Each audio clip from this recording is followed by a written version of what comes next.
মক্কার কথা ছিল কোন মানুষের মেয়ে সন্তান জন্মগ্রহণ করলে সেই মেয়েটাকে জীবন্ত নিয়ে তারা কবরে দাফন করত। ইয়া রাসূলুল্লাহ সাল্লাল্লাহু আলাইহি সাল্লাম, আমার স্ত্রী গর্ভবতী হল, এরপরে চলে গেল 6 বছর, 6 বছর চলে গেল।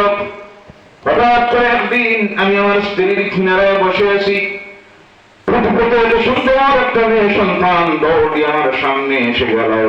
আমি আমার স্ত্রীকে জিজ্ঞাসা করলাম, আমার স্ত্রী, এই বাচ্চাটা কার?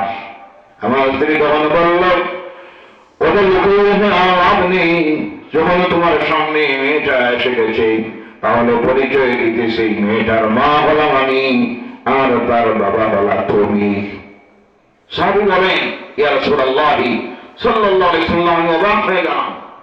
আমার স্ত্রীকে জিজ্ঞাসা করলাম, 6 বছর হলো আমার মেয়ে, তুমি কেন আমার মেয়েটাকে আমাকে দেখাও নাই?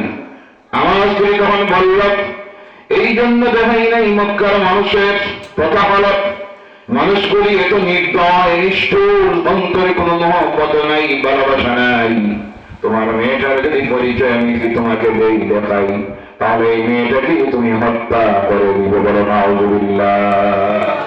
ইয়া রাসূলুল্লাহ সাল্লাল্লাহু আলাইহি ওয়াসাল্লাম, আমি তখন মনে মনে চিন্তা করলাম, এই মেয়েটা যদি বড় হয়ে আসে তাহলে বিরাট সমস্যা হবে, কিভাবে তার হত্যা করা যায়? বলে নাউযুবিল্লাহ। কিন্তু আমি বাহানা বানালাম, মেয়েটাকে আমি কোলে নিই, চুমা দিই, আদর করি, ভালো ভালো জিনিস করে দিই। গেল এইভাবে 2-3 মাস। হঠাৎ করে একদিন আমার স্ত্রীকে আমি বললাম, ও আমার স্ত্রী, আমার এই মেয়েটাকে তুমি আমার সঙ্গে ভালোভাবে সাজাইয়ে দাও, আমি তাকে নিয়ে যাব তার নানা বাড়ি। কার বাড়ি? নানা বাড়িতে নিয়ে যাব। স্ত্রী আমার কথার উপরে বিশ্বাস স্থাপন করে মেয়েটাকে সাজিয়ে দিল আমার সঙ্গে। আমি ঘর থেকে বাইর হয়ে যখন রওনা করলাম, কিছু দূর যাওয়ার পর আমার মেয়ে আমাকে বলল, আব্বা, এটা তো নানা বাড়ির রাস্তা নয়, আপনি মনে হয় ভুলে গেছেন। আমি তখন রওনা করেছি পাহাড়ের দিকে। মেয়েকে আমি বললাম, তুমি বুঝবে না, চলো আমার সঙ্গে। আমি আমার মেয়েটাকে নিয়ে গভীর জঙ্গলের ভিতরে ঢুকলাম। ঢুকে কোদাল দিয়ে একটা গর্ত করা শুরু করলাম। মেয়েটা কিনারায় দাঁড়িয়ে বলে, আব্বা, এটা কি করতেছো?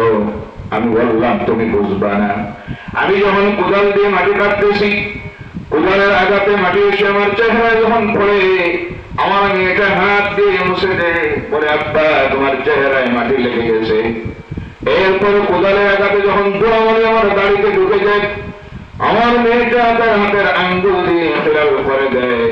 এইভাবে আমি গর্তের কাজ যখন শেষ করলাম, ইয়া রাসূলুল্লাহ, মেয়েটাকে ডাক দিলাম, গর্তের কিনারে আনার পরে বললাম, মা, দেখো তো এই গর্তটা কেমন সুন্দর হয়েছে। মেয়ে সামনের দিকে যখন উঠি দেখ, পিছন দিক থেকে আমি আমার মেয়েটার গায়ে ধরে ধাক্কা দিলাম। মেয়েটা সেই গভীর গর্তের ভিতরে পড়ে গেল।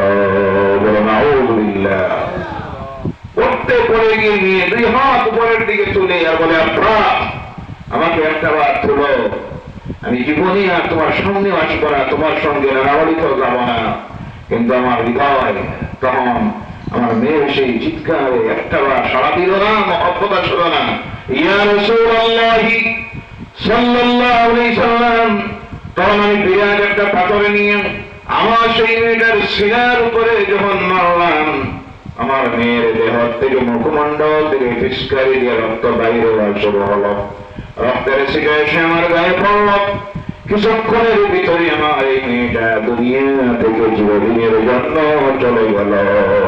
বলে নাউযুবিল্লাহ মিন যালিক। ইয়া রাসূলুল্লাহ সাল্লাল্লাহু আলাইহি সাল্লাম, আমি এরপর আমার মেয়েটার উপরে মাটি চাপা দিলাম, দিয়ে ধরে চলে গেলাম। আমার স্ত্রীকে আমি বললাম, আমার প্রাণের স্ত্রী, গভীর জঙ্গলে মেয়েটা আমার হাত থেকে ছুটে কোথায় হারাইয়া গেছে, আমি খুঁজাইয়া পাই নাই। কিন্তু যতদিন আমি কুফরিয়তের অবস্থায়, শিরকিয়তের মধ্যে ছিলাম, সামান্য অনুতপ্ততা আমার অন্তরে আসে নাই। সেই দিন আমি পড়ে নিলাম, লা ইলাহা ইল্লাল্লাহু মুহাম্মাদুর রাসূলুল্লাহ সাল্লাল্লাহু আলাইহি ওয়াসাল্লাম পড়ে আল্লাহ দ্বীন ইসলাম গ্রহণ করে নিলাম। সেই দিন থেকে কেন আমার অন্তরে ভয় ঢুকে গেল, আল্লাহকে আমার জীবনের সেই মহা গুনাহটাকে মাফ করে দিবেন। ইয়া রাসূলুল্লাহ সাল্লাল্লাহু আলাইহি সাল্লাম, আমি যখন বিছানায় যাই আমার ঘুমে ধরে না, একটাই চিন্তা, কি অপরাধটা করলাম। আমি যখন খাবার খেতে বসি আমার মনে আমার মেয়েটার কথা বারবার এখন উঠে যায়। আমি যখন রাস্তায় চলি আমার মনে সবসময় আমার মেয়েটার কথা মনে পড়ে। আর আমি চিন্তা করি আল্লাহকে আমার জীবনের সেই গুনাহ মাফ করে দিবে। আল্লাহ রাসূল বলেন, আমার সাহাবী শোনো, তিনটা কাজ যখন মানুষ করে, কয়টা কাজ? জোরে বলেন কয়টা? এই জায়গাটা একটু খালি, একটু চাপাই আসেন, বারবার কথা বলতে নিজের বিরক্ত লাগে। একটু চাপে আসুন, পিছনে যারা তারা ঠান্ডা লাগতেছে, একটু চাপিয়ে আসুন। আপনারা বই পাইবা না, অনেকে মনে মনে ভাবতেছেন এখন এশার নামাজ হয়েছে না, কোন সময় যদি আবার একটা কই দিন এশার নামাজ, তাহলে তো সমস্যা কিছু মানুষের আছে না নাই? কথা বোঝা যায় না? নামাজ পড়লে কিছু মানুষ আছে মুসলমান নামাজ পড়ায়নি না না, জি আপনাদের দিকে নাই বা বুঝলাম, অনেক জায়গায় আছে ভয় করে মানে সামনের দিকে যাইতে, না জানি কোন সময় কই দিবা নামাজ হইব, আর তখন যদি বারো হয়ে যায় মানুষ কি কইব, এর লাগে আগের থেকে প্লেস নিয়ে বলার দরকার। পিছনে যদি থাকি যেমনি কইবা নামাজ তাড়াতাড়ি যাওয়া যাইব, এই ভয় পারবেন না। নামাজ অনেক দেরি আছে ইনশাআল্লাহ, বলেন ইনশাআল্লাহ। আল্লাহ রাসূল বলেন, আমার সাহাবী তিনটা কাজ যখন মানুষ করে, কয়টা কাজ? তার জীবনের সমস্ত গুনাহ আল্লাহ মাফ করে দেব। সুবহানাল্লাহ। এক নম্বর হলো আমার সাহাবী জেনে রাখো, আল্লাহর কোন বান্দা বান্দি যখন কুফরিয়ত থেকে শিরকিয়ত থেকে নিজেকে মুক্ত করে হেদায়েতের রাস্তায় সিরাতে মুস্তাকিমের রাস্তায় চলে আসে, আল্লাহ দ্বীন গ্রহণ করে নেয়, বিশ্বাস নিয়ে যখন পড়ে নেয় লা ইলাহা ইল্লাল্লাহু মুহাম্মাদুর রাসূলুল্লাহ সাল্লাল্লাহু আলাইহি ওয়াসাল্লাম, ঈমান আনার সঙ্গে সঙ্গে আল্লাহ তার বিগত জিন্দেগীর সমস্ত গুনাহ মাফ করে দেয়। সুবহানাল্লাহ। আমার যে সমস্ত ভাই বোনেরা না বোঝার কারণে এখনো গুমরাহির রাস্তায় রয়ে গেছেন, আল্লাহ তাদেরকে হেদায়েতের রাস্তায় আসা, আল্লাহর দ্বীনকে গ্রহণ করা, ঈমান নামের নিয়ামত গ্রহণ করে জীবনের সমস্ত গুনাহ থেকে মুক্ত হওয়া তৌফিক দেন আল্লাহ। আল্লাহুম্মা আমিন। দুই নম্বরে আল্লাহ রাসূল আমার সাহাবী শুনে রাখো, আল্লাহর কোন বান্দা বান্দি যখন কোন গুনাহ কাজ করেনি, ভুল করে শয়তানের ওয়াসওয়াসায় পড়ে, আর করার পরে যখন সে নিজে অনুতপ্ত হয়ে যায়, সে স্বীকার করে নেয় বারবার আল্লাহর কাছে, আল্লাহ আমি ভুল করে গিয়েছি, যে কাজটা করেছি আমি গুনাহ কাজ করে নিয়েছি, ভুল করেছি, আল্লাহ তোমার কাছে আমি স্বীকার করতেছি, তৎসঙ্গে আল্লাহ তোমার কাছে আমি ওয়াদা দিতেছি জীবনে আর করব, সবাই বলেন করব। এই ওয়াদা যখন দেয় আল্লাহ জীবনে আর করব না, আজ থেকে আমি ভালো কাজ করা শুরু করে দিলাম, খারাপ কাজ ত্যাগ করে নিলাম। এই তিনটা ওয়াদা আল্লাহর কাছে দিয়ে যখন আল্লাহর ডরে আর ভয়ে আল্লাহর দরবারে দুই হাত তুলে দেয়, আল্লাহর ডরে আর ভয়ে, মওতের ডরে আর ভয়ে, কবরের ডরে আর ভয়ে, কঠিন হাসরের ময়দানের ডরে আর ভয়ে যখন দুই চোখের পানি ছেড়ে দেয়, আমার আল্লাহ রাব্বুল আলামিনের রহমতের দরিয়ায় ডুব মারে। আল্লাহ বলে, আমার ফেরেশতারা ও আমার বান্দা বান্দির জীবনের আমার গুনাহগুলি মাফ করে দেয়। আর বলেন সুবহানাল্লাহ। এর নাম হলো তাওবা নসুহা, এর নাম তাওবা, ফিরে আসা, আল্লাহর দিকে ফিরে আসা। আজকে এই মাহফিলে আমরা যারা হাজির হয়েছি, আমরা সব গুনাহগার, আমরা সব কি সুবহান, আমরা কি, আমরা সব গুনাহগার, তাতে কোনো সন্দেহ নাই। নিষ্পাপ মাসুম হলেন আল্লাহর নবীরা, রাসূলরা আর আল্লাহর ফেরেশতারা, যাদের জীবনে কোনো গুনাহ হওয়ার সম্ভাবনাই নাই। বলেন সুবহানাল্লাহ।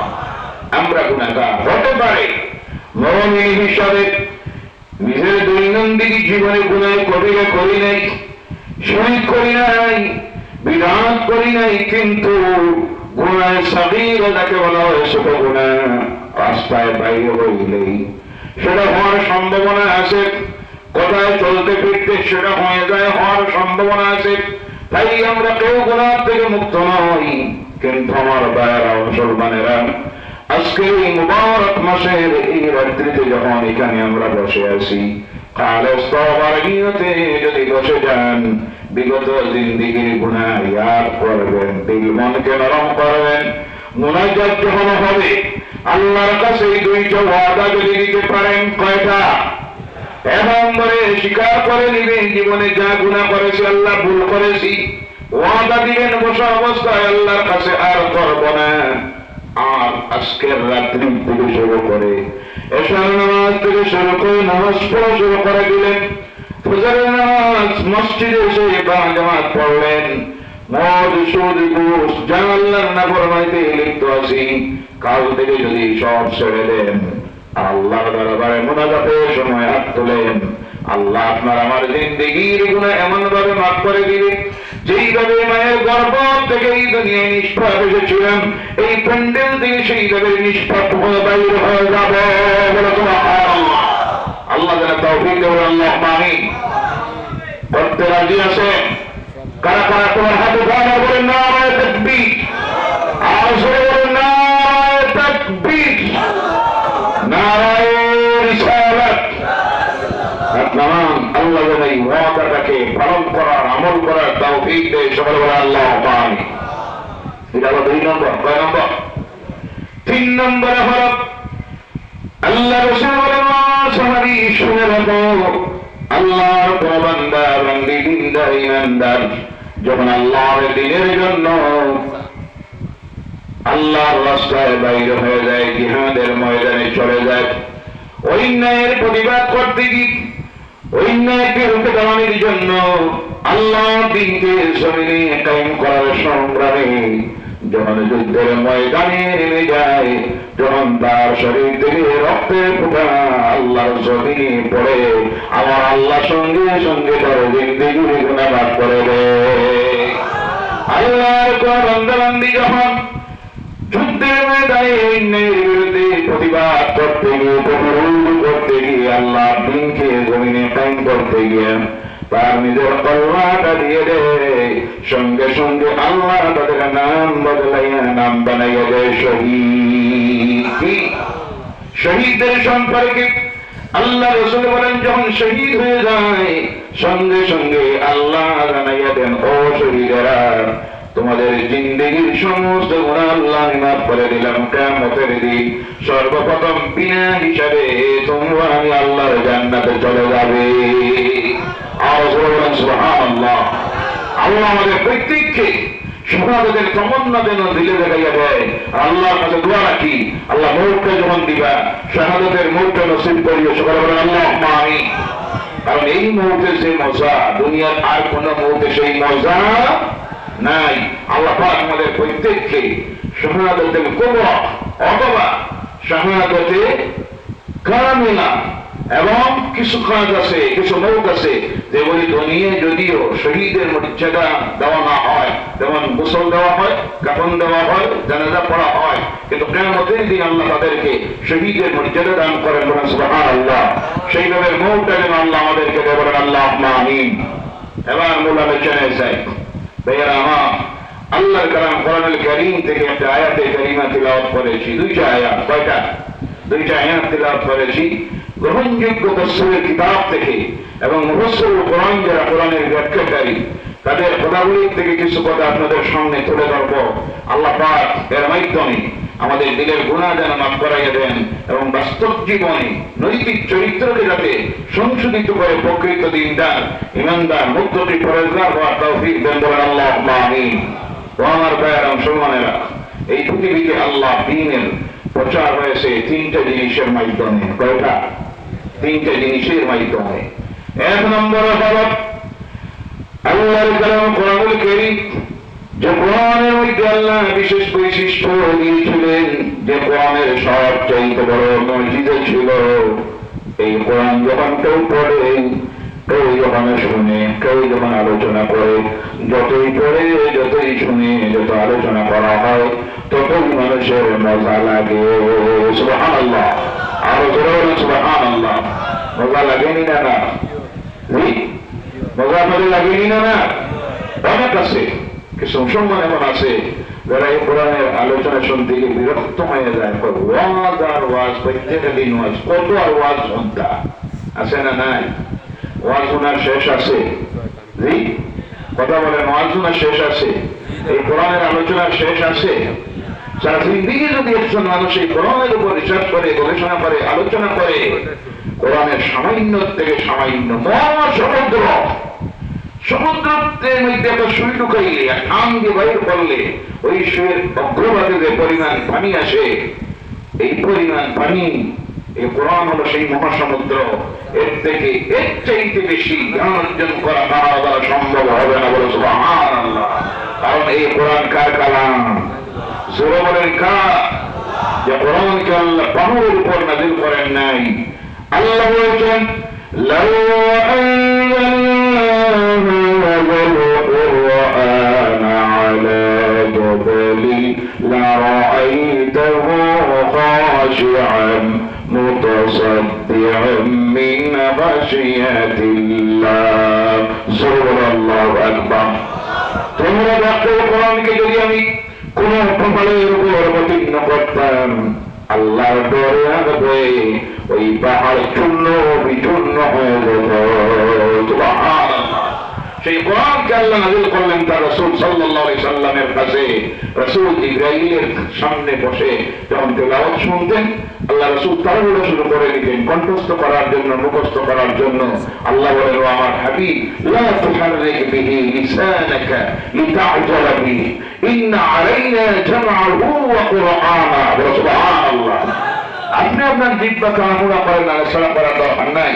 আমি কোরআনটাকে আপনার জবানে, আমি আপনার হৃদয়ে, আমি আল্লাহ কণ্ঠস্থ করাইয়া দিব, ঝমক করে দিব। বলেন সুবহানাল্লাহ। জিবরাইল আবার তেলাওয়াত করতেন, আল্লাহ রাসূল যখন শুনতেন শুধুমাত্র কণ্ঠস্থ হয়ে যাইত। এই ধারাবাহিকতায় আল্লাহ রাসূল থেকে সাহাবায়ে কেরাম রিদওয়ানুল্লাহি তাআলা আলাইহিম আজমাইন থেকে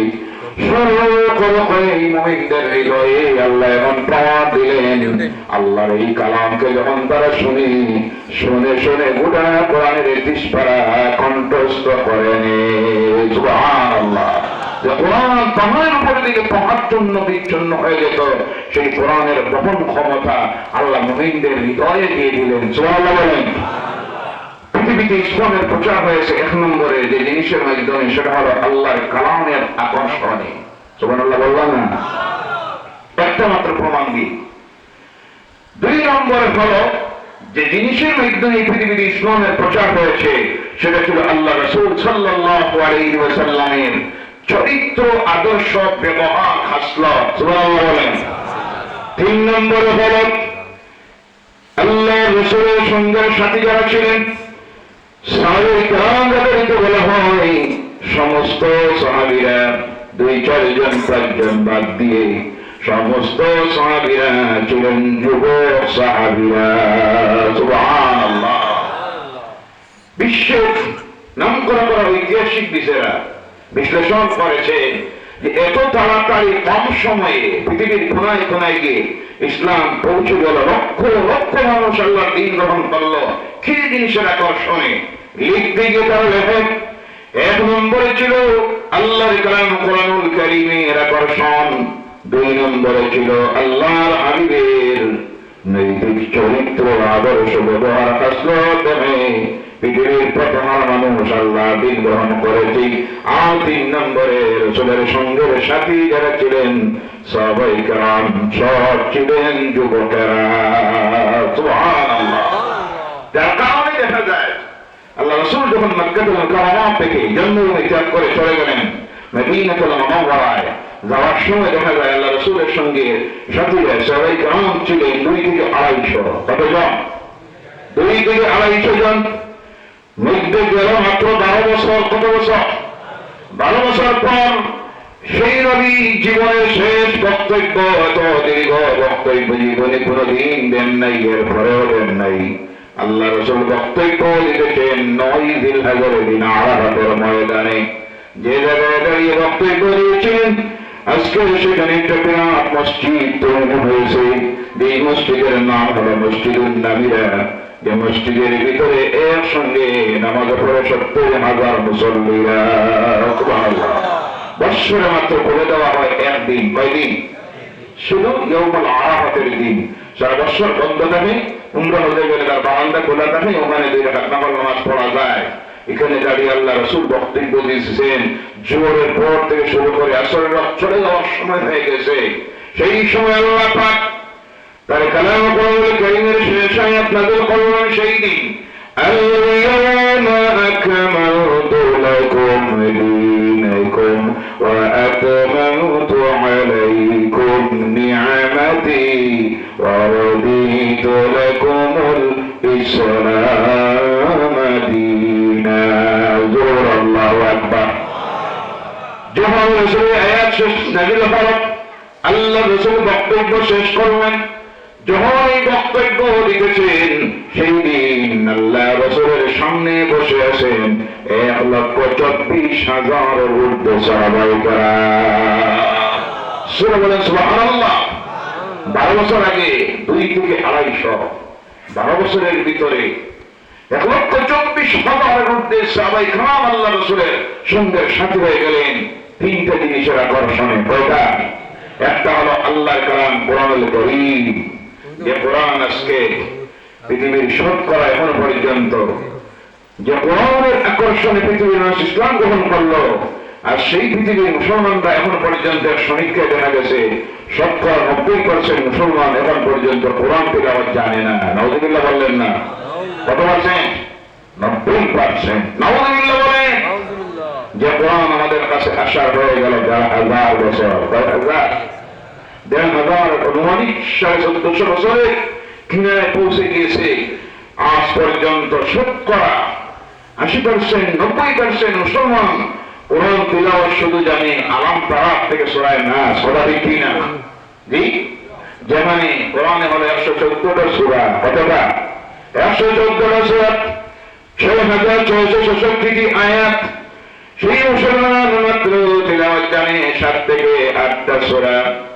এরপরে এর একটাও আয়াতের অর্থ এখন পর্যন্ত জানে না, ব্যাখ্যা তো জানা দূরের কথা।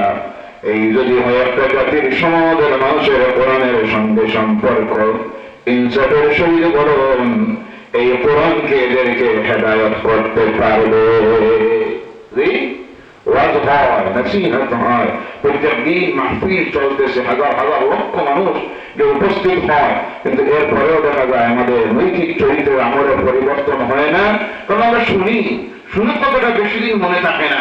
যদি আমি নিজে বাস্তবে এই কোরআন তিলাওয়াত শিখে নিতাম, এই কোরআনের অর্থটা যদি বাংলায় অথবা ইংলিশে, হিন্দিতে, উর্দুতে, পৃথিবীর সব ভাষায় আছে, আমি যদি পড়তে পারতাম আর যদি তার সংক্ষিপ্ত ব্যাখ্যা দেখতাম, তাহলে বুঝতে পারতাম এই নিয়ামতের মধ্যে আল্লাহ কি ঢুকাইয়া দিছে।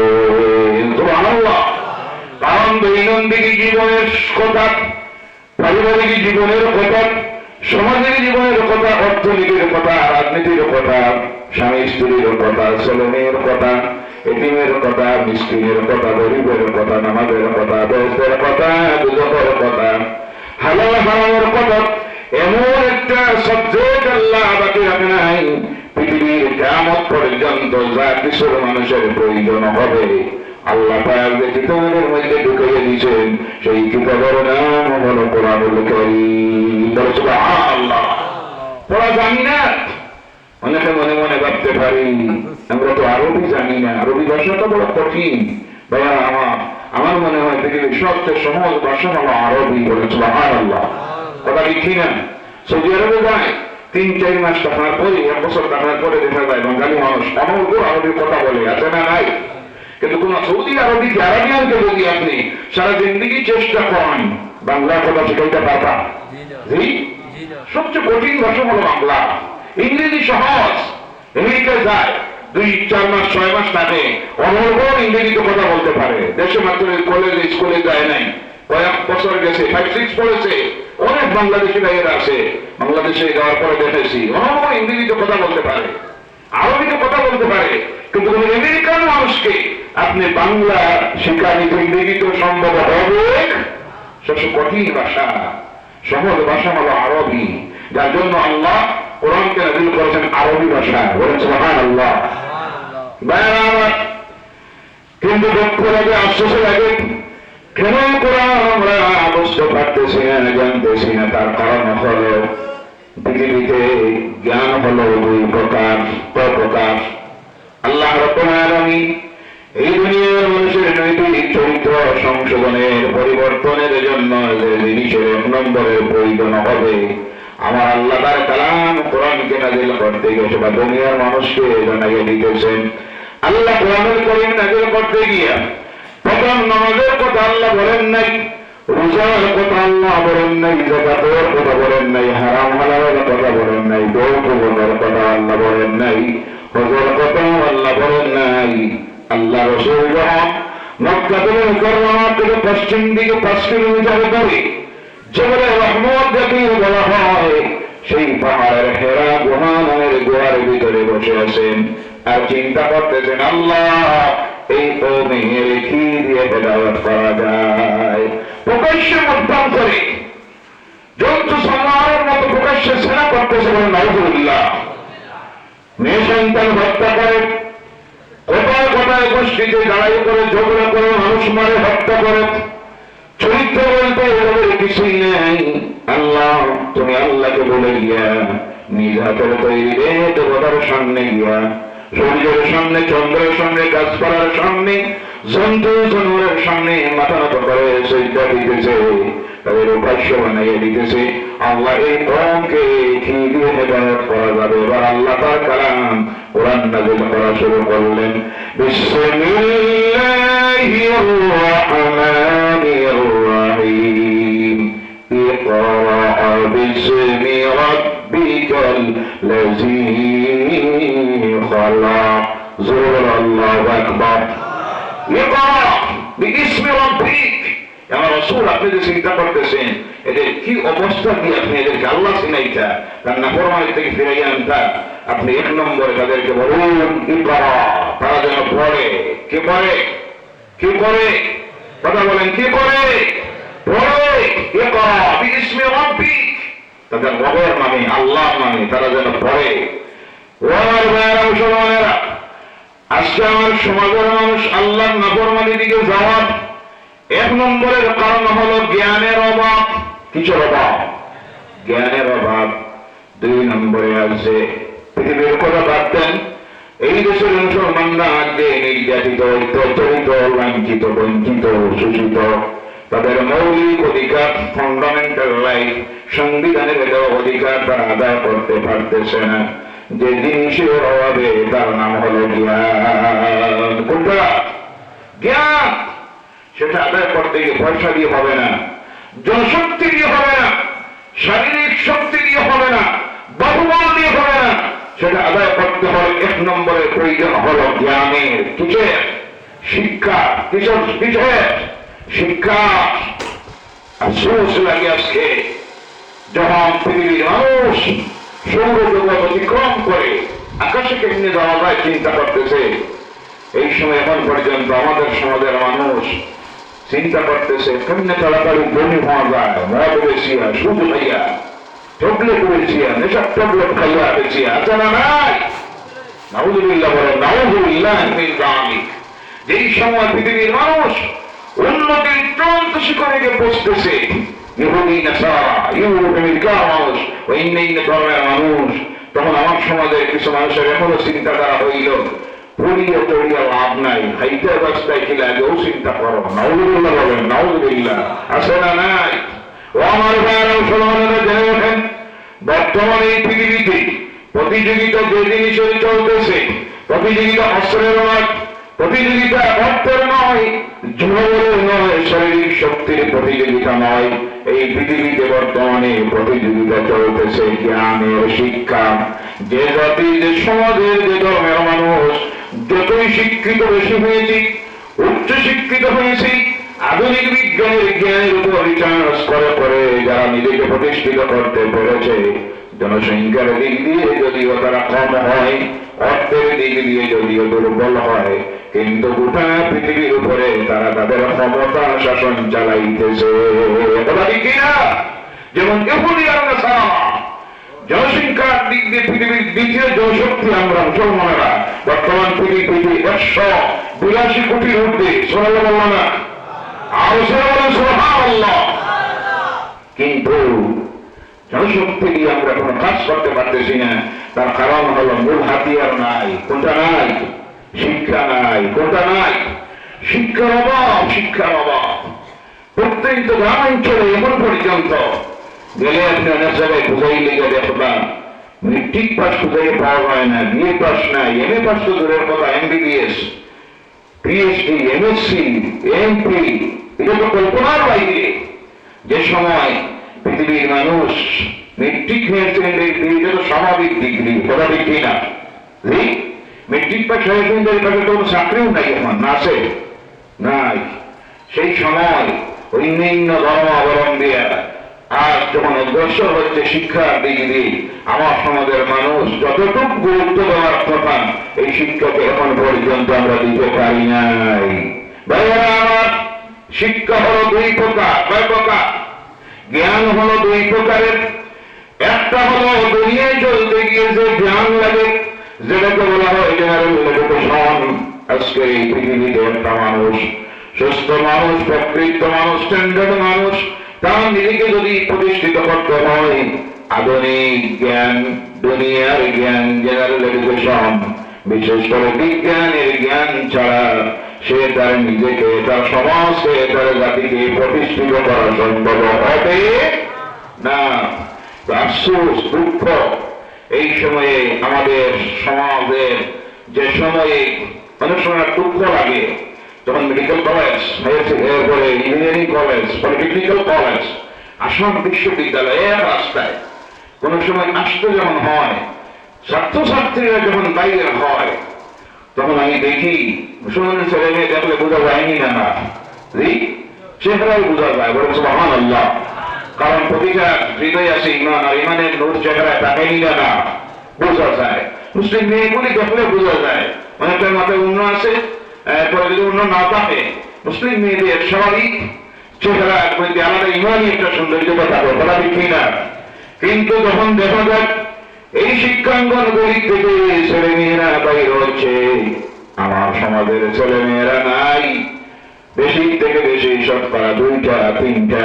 আমার মুসলমানেরা ইনসাফের সহিত বলুন, আজকে যে সময়ে পৃথিবীকে লাঞ্ছনা, বঞ্চনার শোষণ আর প্রতিযোগিতা চলতেছে, এইভাবে শিক্ষাঙ্গনগুলিতে যদি আমাদের ছেলে মেয়েরা না যায়, সেই কোয়ালিটির শিক্ষা যদি অর্জন না করে, নিজেকে প্রতিষ্ঠিত না করতে পারে, একদিন এমন একটা সমাজ তৈরি হবে যাদের মধ্যে IAS officer, ACS officer, IPS officer, OC বলুন, ডিসি বলুন, এসপি বলুন, ভালো শিক্ষিত একজন নেতা, ভালো প্রতিষ্ঠিত ব্যবসায়ী পাওয়া যাবে। কথা ঠিক কিনা? প্রতিযোগিতা চলতেছে, আপনি তো সেই প্রতিযোগিতায় টিকে থাকতে পারবেন না। আপনি ভাবতেছেন পয়সা দিয়ে সব হয়ে যায়, পয়সা দিয়ে সব হয়, শরীরের শক্তি দেওয়া হয় না, জনসংখ্যা দেওয়া হয় না। যদি হতো আজকের ফিলিস্তিনের মুসলমানদের এই অবস্থা হতো না। যেমন ইসরায়েল ইহুদিদের একটা মাত্র রাষ্ট্র, স্বঘোষিত একটা রাষ্ট্র, জনসংখ্যা হলো মাত্র সারা পৃথিবী মিলে 18 কোটি। কত কোটি? আর আমরা হইলাম 57টি রাষ্ট্র। সুবহানাল্লাহ বললাম না? 182 কোটি মুসলমান। এখনের মতো দাঁড়াইয়া দেখে আপনাদের ইচ্ছা মতো বোমা হামলা করে 1 বছর 3 মাসে 64,000 মুসলমানকে জমিন থেকে মিটাইয়া দিল। প্রতিবাদ করার মানুষ পাওয়া গেল না, প্রতিরোধ করা, প্রতিরক্ষণ করার মানুষ পাওয়া গেল না। তার 1 নম্বরের কারণ হলো শিক্ষার অভাব। কিসের অভাব? এই শিক্ষার অভাব থাকার কারণে ইহুদি নাসারা ওরা বিশ্ব মুসলমানকে 57টি ইসলামী রাষ্ট্রকে তাদের গোলাম বানাইয়া, 5,000 গোলাম বানাইয়া ঘুরাইতেছে। কথা ঠিক কিনা? ও মুসলমানেরা, সময় সচেতন হওয়ার সময়। এই দেশে আমরা আজকে যদি সেই শিক্ষাকে গুরুত্ব না দিই, আমাদের ছেলে মেয়েগুলিকে যদি প্রকৃত শিক্ষিত উচ্চ শিক্ষিত যদি না বানায়, আমি অনেক সময় বলি ও মুসলমানেরা, খাওয়ার চষে গরম খারাপ, কথা বলি না খারাপ। এখন অনেক আছে আমরা 3 বেলা খাই, আছে না নাই? সকালেও পেট করি, দুপুরে বিকালেও, মাঝে আবার 4টা আরম্ভাস, আছে না নাই? সবচেয়ে বেশি মাছ, মাংস, পোলাও, ডিম, সাধারণ পেয়া লাগলে এর করবো, আছে না নাই? ওই এরা দেখবেন অনেক আছে, এক পাতা দিয়া এক পেয়া শেষ, কথা ঠিক কিনা? কারণ তারা চিন্তা করে পয়সাটা যদি বাঁচায়, আমার একটা ছেলের পিছনে যদি খরচ করি, মেয়ের পিছনে খরচ করি, এরা যদি ডাক্তার বানাই, ইঞ্জিনিয়ার বানাই, বৈজ্ঞানিক বানাই, আইএস অফিসার বানাই, তাহলে এই না খাওয়াটা আমার জীবনে সার্থক হবে, আমার কর্মের কাজে লাগবে, দেশের কাজে লাগবে, বলে সুবহানাল্লাহ। আর আমরা হইলো যা পাও খালি খাও, খাইতে খাইতে এই পরিমাণ হয়েছে। সবচেয়ে বেশি অসুস্থ মানুষ মেডিকেল কলেজ হসপিটালে গেলে কারা পাওয়া যায়, আমরা কিনা না? বলেন আপনারা, পাহাড়ি উপজাতি এলাকায় আপনারা অনেক থাকেন, মিজোরাম, মেঘালয়, অরুণাচল প্রদেশ, এরপরে আর বিভিন্ন রাজ্য আছে। হিসাবের সহিত বলুন, আমরা যে পরিমাণ অসুস্থ, ওই পাহাড়ি উপজাতি মানুষগুলি সেইভাবে অসুস্থ আছে, তারা কম, আমরা বেশি। তার কারণ হলো তাদের পানিতে কন্ট্রোল আছে না নাই? পানিতে কন্ট্রোল। শস্য বেশি, তেলযুক্ত, বাদাম খাবার, যা প্রায় খাই, অনেক তো ইলো আছে। বিকাল বেলা রুজু করে 500 টাকা, খরচ করে 600 টাকা, আছে না নাই? আল্লাহ ঋণ হয় না, নাউজুবিল্লাহ বলো, নাউজুবিল্লাহ মিন যালিক। অপচয় রোধ করুন, অপচয়কারীকে আল্লাহ পছন্দ করেন না। অনেক সময় বলে দেখি, এক বেলা কম খাইয়া, কিছু মাছ মাংস কম খাইয়া যদি এই পয়সাকে আপনি বাঁচাইতে পারেন, কারণ নিজের একটা ছেলে মেয়েকে আজকে শিক্ষিত উচ্চ শিক্ষিত বানাইতে হলে পয়সার দরকার আছে না নাই? সাধারণ একটা যদি আপনি প্রাইভেট স্কুলে দেন, সরকারি স্কুলে তো শিক্ষাকে ধ্বংস করে দেওয়া হয়ে গেছে, শিক্ষা নামের কিছু নাই, বিদায় করে দেওয়া হয়েছে। কারণ তারা জানে এরা যে সুশিক্ষিত হয়, উচ্চ শিক্ষিত হয়ে বাইরে হয়, চাকরি দেওয়া লাগতো, কি দেওয়া লাগতো? এমন শিক্ষা ব্যবস্থা চালু করো, শিক্ষার নামে জাহিলেরা যেন কলেজ ইউনিভার্সিটি থেকে বাইরে হয়। আল্লাহদেরকে হেদায়েত করেছে, বলবেন আল্লাহুম্মা আমিন। প্রাইভেট একটা যদি নামি দামি স্কুল কলেজে আপনার ছেলে মেয়েকে অ্যাডমিশন দিতে হয়, অ্যাডমিশন ফি সম্পর্কে এমন স্কুল আছে 50,000, 1 লক্ষ, 2 লক্ষ, 10 লক্ষ টাকা ডোনেশন করতে হয় অ্যাডমিশন দিতে, কথা ঠিক কিনা? এরপরে প্রতি মাসে আপনাকে দিতে হবে 50,000, 20,000, 25,000। তাকে বোঝা গেল একটা ছেলে মেয়েকে যদি শিক্ষিত করতে হয়, পয়সার প্রয়োজন। তাই এই পয়সাটাকে আমরা সাশ্রয় করতে হবে, অপচয় থেকে আমরা বাঁচতে হবে। কিন্তু দুঃখ লাগে, এই মুসলমান সমাজ যখন পর্যন্ত এমন মুসলমান আছে তাদের একটা বিবাহ শাদীতে খরচ হয়ে যায় 5 লাখ। নজরুল্লাহ বললো না, বরযাত্রী রওনা করে, জানি না আপনাদের এদিকে আছে কিনা, বরযাত্রী রওনা করে গাড়ি 40টা, কতটা? নজরুল্লাহ বললো না, বিয়া করতে 40 গাড়ি মানুষ দেওয়া লাগে, 3 জন লাগে। কয়জন? ওকি 2 জন সাক্ষী। বরকতান হতে পারে মসজিদের ইমাম সাহেব, মাওলানা সাহেব, আরো মুরব্বী কয়জনই না, দোয়া হবে, মুনাজাত হবে। এর চেয়ে কি বেশি মানুষ যাওয়ার দরকার আছে? কথা বলেন না?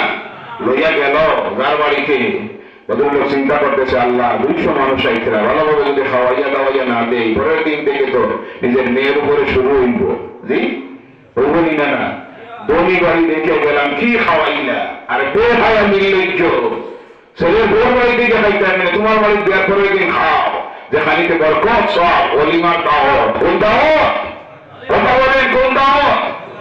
এখানে নাই, বাড়িতে নাই। দেখবা বেরিয়ে খবর দেয়, আমার মানুষ আইবা প্রায় 200-র মতো, ভালো খাওয়াইবা। এইভাবে ডিমান্ড করে কন্যার বাড়িতে খাওয়া হারাম, গুনাহ কাবীরা। কথা বোঝা গেছে? কথা বোঝা যায়? আমাদের সমাজে চলেননি না, যার কারণে কন্যার বাপ হওয়ার পরে চিন্তা করে আল্লাহ, ওই যে আমাদের মানুষের চিন্তা ছিল এটা সমস্যা, এখন আমাদের সমাজে এই কুপ্রথার কারণে আমাদের সমাজে অনেক আছে, মেয়ে সন্তান পাওয়ার পরে চিন্তা করে আল্লাহ, এটা তো একটা গজব আইল। কি হইল? গজব। পড়াইতে গিয়ে 4 লাখ 5 লাখ লাগতো, এর বাদে বিবাহ দিতে কম পক্ষে আর 5 লাখ, আল্লাহ কেমনি কি করতাম। যখন মেয়ে সন্তান জন্ম নেই, চিন্তা করে আজকে শিক্ষিত কিছু মানুষ আছে যারা স্ত্রী গর্ভবতী হওয়ার আগে আধুনিক বিজ্ঞানের বিভিন্ন টেস্ট আছে, টেস্ট করা স্যার দেখুন তো ছেলে হইব না মেয়ে হইব। ডাক্তার যখন বলে দেখো মেয়ে, তখন স্যার 5 লাখ লাগে দিলেই দুনিয়া পাওয়ার আগে বিদায় করে দেবো। বলে নাউযুবিল্লাহি মিন যালিক। এর কারণ হলো এই সমাজের কুপ্রথা, কথা ঠিক না? ও আমার ভাইরা বলতেছিলাম সেই শিক্ষাকে গুরুত্ব দেন। 2 নম্বরে এখানে আমাদের সমাজে আল্লাহর নাফরমানির কাজ ঢুকতেছে, তার কারণ হলো এই সমাজের মানুষ, আমরা যারা ইসলাম ধর্মাবলম্বী, ওই নিম্ন ধর্মের মানুষের শুধু একটা জ্ঞান হইলে দুনিয়ায় তারা চলে। আমরা যারা মুসলমান, আমাদের জন্য 2টা জ্ঞান অর্জনের প্রয়োজন হয়। একটা হলো আল্লাহর কালাম, কোরআনুল কারীমের ইসলামের জ্ঞান। বলো সুবহানাল্লাহ। কারণ আমরা আল্লাহ চিনতে হবে, রাসূল চিনতে হবে, হালাল হারাম বুঝতে হবে, পাক না পাক বুঝতে হবে, নামাজ কেমনে পড়তে হয়, ওযু কেমনে করতে হয়, ফরজ গোসল কেমন, সুন্নাত গোসল কেমন, এটা আমাদের শিকার প্রয়োজন আছে না নাই? সবসময় যে জিনিসটা আমাদের শিকার প্রয়োজন সেটা হলো আল্লাহর কালাম, কোরআনুল কারীমকে আমরা শুদ্ধ তিলাওয়াত শিকার, অর্থ সহ শিকার প্রয়োজন। কিন্তু এই শিক্ষা যেখানে দেওয়া হয় তার নাম হলো বক্তব্য শিক্ষা। আমরা সৌদি আরবের নাগরিক নই, বাংলাদেশেরও নাগরিক নই, পাকিস্তানের নয়, কারণ তাদের সরকারি শিক্ষাঙ্গনে ধর্মীয় শিক্ষার ব্যবস্থা আছে। আমরা এমন দেশের নাগরিক যে দেশ ধর্ম নিরপেক্ষ রাষ্ট্র, সরকারি শিক্ষাঙ্গনে ধর্মীয় শিক্ষার ব্যবস্থা নাই। আমাদের ধর্মীয় শিক্ষা দেওয়া একমাত্র মাধ্যম হল মক্তব। কোথা? মক্তব। এখানে যা শিখানি হয় ছোটবেলা, এটাই হলো তার পুঁজি মরা পর্যন্ত, কথা ঠিক না? আজকে এই মক্তবগুলির করুণ অবস্থা, জাতি এখনো সচেতন হয় নাই। যে ধারাবাহিকতায় ছিল আজ সেই ধারাবাহিকতায় চলতেছে। শিক্ষক হলেন একজন, ছাত্র হলো 100, আছে না নাই? জি, মাত্র আপনি কথা বলবো আপনার না, এটা কি দরকারই নাই না? আরো কিছু সময় কেমন? 1 ঘন্টা। আপনার বাড়ি যাইতে লাগবো 10 মিনিট, আমার বাড়িতে লাগছে 4.5 ঘন্টা, আর খোয়া যদি হয়ে যাইতে লাগবে 5 ঘন্টা। থাকতে পারি না, আমার বিভিন্ন ব্যস্ততায়, মাদ্রাসার ডিউটি আছে, পারিবারিক ডিউটি আছে, এবং আমার মাদ্রাসার প্রোগ্রাম 30 জানুয়ারি প্রোগ্রাম বিভিন্ন বহির্রাজ্য থেকে, কলকাতা থেকে, এরপরে উত্তরপ্রদেশ থেকে, তারপরে আসাম থেকে, বিভিন্ন জায়গা থেকে অতিথিরা আসতেছে।